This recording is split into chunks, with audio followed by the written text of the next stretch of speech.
आज थी देवठान एकादशी और ऐसा लग रहा था दिवाली के बाद कि काफी दिन के बाद कोई त्योहार आया है, तो मैंने सोचा क्यों ना साड़ी पहन लूं। तो मैंने फटाफट से साड़ी पहन ली। घर का सारा काम निबट चुका था। उसके बाद मैंने पूजा पाठ की। पूजा पाठ करने के बाद नीचे मैं ऊपर पहुंच गई थी तुलसी महारानी को जल देने के लिए।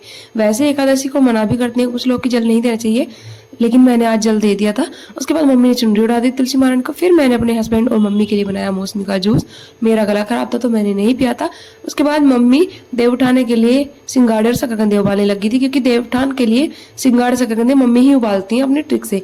और उन्होंने कुकर में नीचे घी लगाया था। उसके बाद सिंगाड़े शकरकंदी डालकर ऊपर से गीला तौलिया उनके ऊपर ढक दिया था कॉटन का। और फिर उनके सिंगाड़े शकरकंदी बढ़िया से उबलकर तैयार हो गए थे। पानी उन्होंने बिल्कुल भी नहीं डाला था। इस तरीके से जब सिंगाड़े शकरकंदी उबालते हैं ना, शकरकंदियों की मिठास खत्म नहीं होती है। उसके बाद मैं जवे बनाने लगी तो मैंने नया पैकेट मंगाया था जवे का। मेरे हस्बैंड डेट देखकर भी लाए थे, लेकिन उसके अंदर से कीड़े निकल रहे थे, तो मैंने उस पैकेट को वापस करवाया। उसके बाद दूसरा पैकेट मंगवाया, फिर मैंने जवे बनाए। और उसके बाद मैं बैठ गई थी देव बनाने के लिए। हमारे यहाँ पर गेरू और खड़िया से देव बनते हैं दीवार पर, और नीचे बनाए जाते हैं मतलब पैर, ढोरों के खुर और आदमियों के पैर, इस तरीके से। उसके बाद मैंने घर में जितनी भी देलियां थी सबको सजा दिया। सब पर मैंने किसी पर फूल बनाए, पत्तियां बनाई, जो मेरे मन में आया मैंने वो किया। मुझे ड्राइंग करने का वैसे भी इतना शौक है, तो जब मुझे मौका मिलता है तो मैं छोड़ती नहीं। मैंने घर की जितनी देलियां थी सारी सजा दी खड़िया और गेरू के साथ, और मैंने थापे भी लगाए, सब कुछ किया।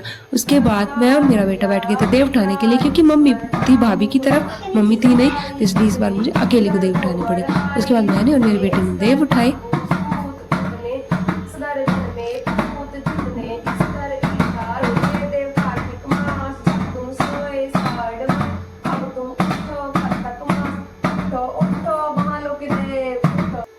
उठाने के बाद हमने आरती की देवताओं की और आशीर्वाद लिया खूब सारा। अपने बेटे से भी आरती करवाई और बस